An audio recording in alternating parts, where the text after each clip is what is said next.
Bonjour à tous, donc aujourd'hui je vous retrouve pour une nouvelle vidéo lecture manga. Alors j'ai lu donc le tome 21 et le tome 22 de Beastars, donc les deux derniers tomes de cette série. Pour moi j'ai adoré cette fin. Vraiment pour moi il n'y a rien de tome en tome. En généralité cette série elle est vraiment cool, vraiment sympathique et elle traite de beaucoup de sujets de la société qu'on peut aborder et voir un peu partout, quoi. Et j'ai vachement aimé. À chaque tome, j'avais hâte de lire un prochain tome. Donc franchement, je peux pas dire que j'ai pas aimé un tome moins que l'autre. J'ai trouvé que il y avait une bonne continuité, une bonne vitesse de lecture et tout. Il n'y avait pas trop de longueur. Les personnages sont excellents. L'évolution des personnages aussi. Vraiment top.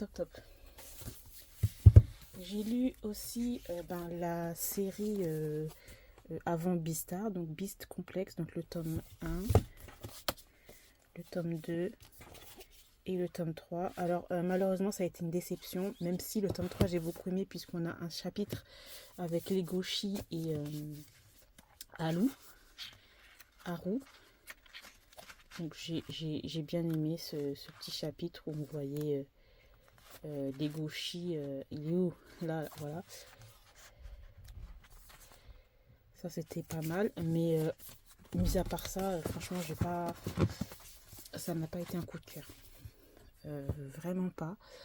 J'ai trouvé que c'était un peu trop long et puis c'est à chaque fois des petites nouvelles. Une histoire, différentes histoires sur différentes espèces, carnivores, herbivores, comment ils arrivent un peu à vivre ensemble et à s'accorder, on va dire. Ouais, malheureusement je vais pas la garder. J'ai trouvé que c'était un peu moins bon que Beastars. Et puis même les dessins, alors je sais pas, les dessins aussi j'ai pas trop aimé. Enfin je sais pas, il y avait un truc, j'ai trouvé que les dessins étaient un peu trop clairs par rapport à Beastars, ou le trait un peu plus léger, je sais pas comment expliquer ça, enfin bon. Ensuite, j'ai lu Ton visage au clair de lune de Mika Yamamori chez Pika. Donc Mika Yamamori, il y a une de ces séries que j'avais beaucoup aimé, des Time Shooting Star, un de mes shoujo pas favoris. Et ce premier tome, franchement, il était pas mal pour un petit shoujo. Donc là, c'est l'histoire en fait de ce personnage-là, jeune femme, enfin jeune fille au lycée, qui a un visage un peu androgyne, on va dire. Et beaucoup de filles l'appellent le prince. Et voilà, ils sont en train de faire genre des fanfictions, tout le temps en train de l'appeler prince, etc. Elle est charismatique, elle est classe, elle est stylée et tout. Mais en fin de compte, elle est hyper mignonne et tout. Et nous avons ce personnage-là qui va découvrir, en tout cas, ces aspects-là. Et j'ai beaucoup aimé la relation, en tout cas, qui commence à s'installer. Donc c'est cool d'avoir un personnage assez un peu direct et tout. Les dessins sont très jolis aussi. Donc en tout cas j'ai hâte de lire le deuxième tome. Ça m'a vraiment donné envie de lire la suite.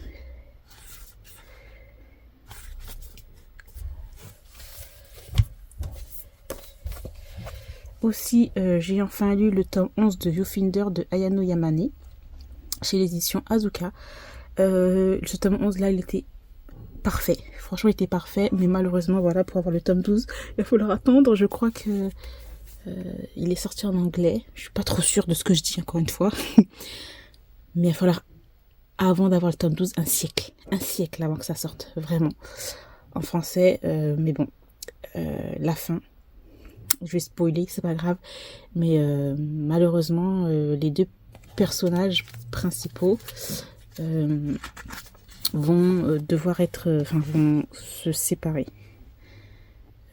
À cause, en fait, d'une mission qui n'a pas très bien réussi, on va dire. Et franchement, les dessins ils sont trop beaux.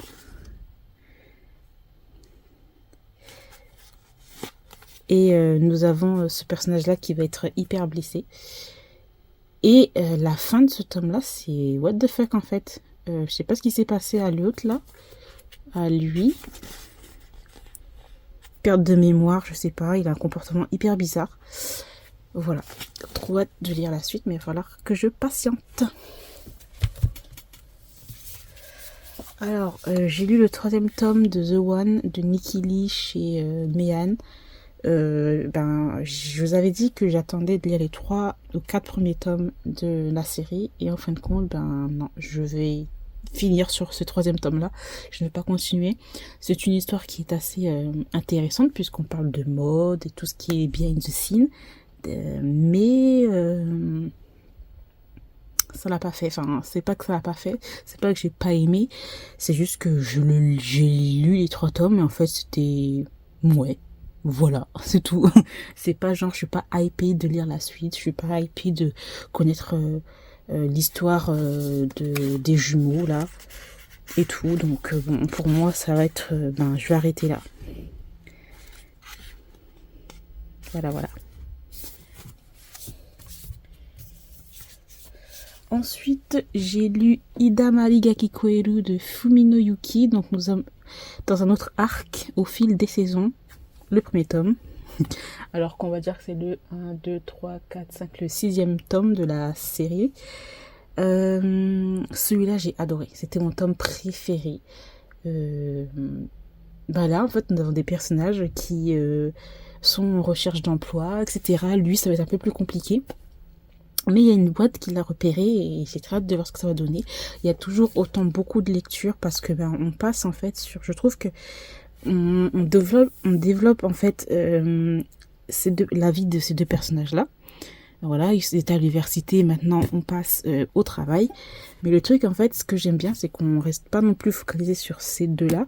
On voit que l'auteur commence un petit peu à développer d'autres histoires autour, donc c'est pas mal. Voilà, c'était une très bonne lecture. En plus ils sont hyper choux.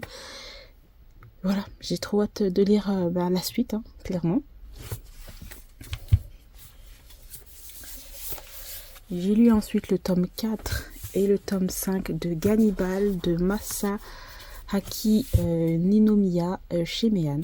Alors là, c'est une série que j'aime beaucoup, franchement. Et j'ai très hâte de lire encore la suite et d'en savoir un peu plus sur cette famille, la famille Goto, là, ou Gota, je sais plus. Il faut que je les lise, attends. Je crois que c'est Goto, les Goto. Ouais, les Goto. Le clan Goto. Et leur histoire de cannibalisme, là, voilà. Là, on est sur un truc, là, vachement intéressant. Pour spoiler un petit peu, on a un des membres du clan Goto qui va... en fait, il va faire quelque chose qu'il ne doit pas faire. Il va libérer un des enfants qui doit être sacrifié. Voilà, j'ai trop hâte de lire la suite. Mais je sens que quand même là, il commence à aller dans un truc un peu bourbier, le policier là, et sa famille. J'ai vraiment peur en fait pour la famille du policier et surtout de sa fille. Vraiment, c'est trop mystique. Voilà. Pour montrer un peu les images, voilà.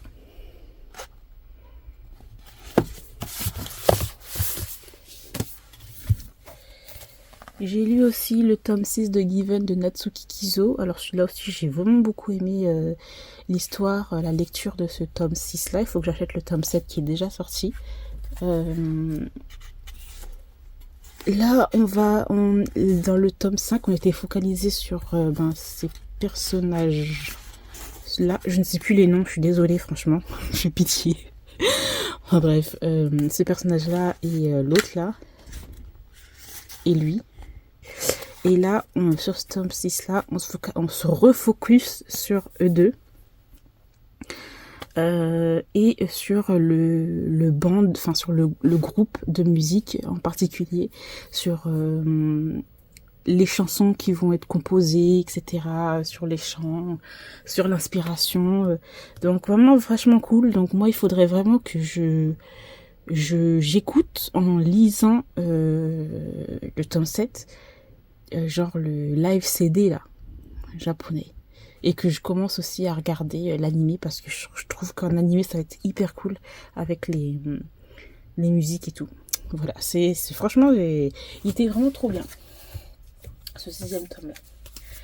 Alors ensuite j'ai lu le manhwa The Runway de Rachel et Nogdu. Alors là c'est j'ai beaucoup aimé, même si c'est très simpliste. Tu vois les trucs arriver à 10 000 lieues. Il n'y a pas de surprise. Voilà, il n'y a pas de surprise, mais ça marche. Il y a des cocktails, le cocktail est là, quoi. Nous avons l'histoire de ces deux personnages-là. Donc, ce personnage-là travaille dans un magazine de mode. Elle va prendre quelques jours de vacances à Paris. Elle va rencontrer ce gars là qui va l'aider en fait parce que bien sûr elle va se faire voler hein, à Paris, ville de voleurs. Voilà, j'ai envie de vous dire pickpocket. Bref, donc il va l'aider et va se rendre compte que bon, ils sont de la même nationalité coréenne. Voilà. Et puis, sur un coup de tête, elle va dire oui, est-ce que tu veux boire un coup avec moi, blablabla. Et puis, ils vont passer la nuit ensemble. Des mois après, devinez quoi? Elle va le revoir, mais c'est le nouveau rédacteur en chef, of course. Voilà, et donc il y a des petits secrets, etc. de sa part parce qu'il est mystérieux, of course. Faut que j'arrête de parler avec ce ton. Voilà. Donc en gros, c'est un peu ça l'histoire. J'ai bien aimé, franchement, j'ai beaucoup aimé. Ça se laisse lire et tout. Les dessins aussi sont pas mal. Ce que j'aime bien en fait, c'est que là, c'est chez les éditions K-Addict.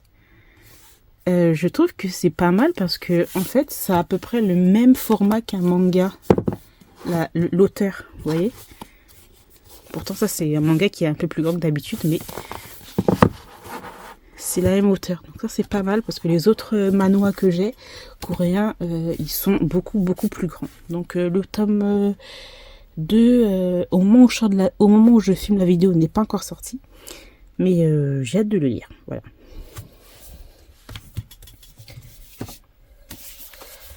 Ensuite, j'ai lu le tome 3 et le tome 4 de la série Criminelle Fiançailles de Asuka Kunichi chez Pika.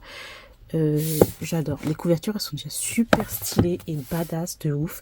Ce personnage, je commence à l'apprécier de plus en plus. Parce que bon, au début, le gars, il était un petit peu crazy, hein, mais vraiment chez crazy. Mais je pense que tout ça, c'est avec l'enfance.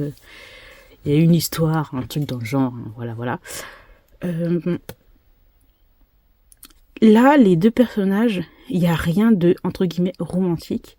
Mais tu vois qu'ils se rapprochent quand même un peu plus.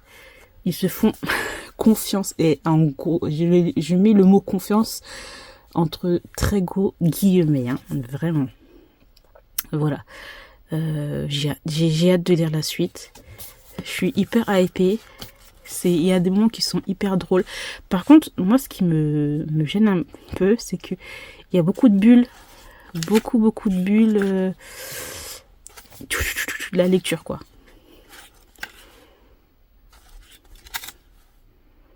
Et le dessin est un peu sombre, mais bon... dans les deux premiers tomes que j'avais lus, je vous avais dit que j'avais un peu de mal, en fait, avec les dessins, parce que je trouve que ça se ressemble un peu. Enfin, tous les personnages ont à peu près les mêmes traits. Donc, bon... Voilà. Mais lui là, il fait genre comme si il est genre un peu crazy, mais il n'est pas si fou que ça. Hein, et il sait très bien ce qu'il fait.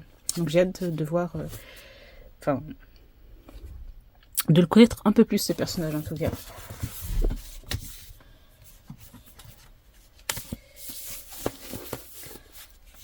Ensuite, j'ai lu En proie au silence, le tome 4 de Akane Torikai.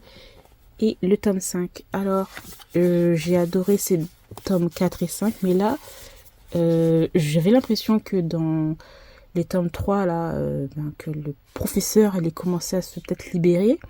Mais là, on va dans un truc un peu bourbier, là, encore une fois. Relation professeur-élève César-Bi. En plus de ça, nous avons cette lycéenne qui va filmer un truc qui n'était pas censé être filmé. Il va y avoir des relations qui vont être bizarres. Lui, là, qui va être père. Je suis désolée, je vais faire un spoil. Qui va être père. Tu vois que le gars, il n'est pas prêt. Mais c'est un gros... ce personnage, je le déteste. mais au plus haut point. C'est le personnage le plus détesté de cette série, hein. Franchement, en tout cas, pour le moment, il y a rien qu'on peut pardonner. Non, non, non, il est trop méchant. Trop méchant. Donc voilà, j'ai encore hâte de lire la suite, mais je vois que là, en fait, là, les personnages, ils vont dans un truc à voir pour les prochains tomes, hein, mais j'ai pas l'impression qu'ils vont bien s'en sortir. Je sais pas, c'est trop mystique. Voilà. J'aime bien dire le mot mystique.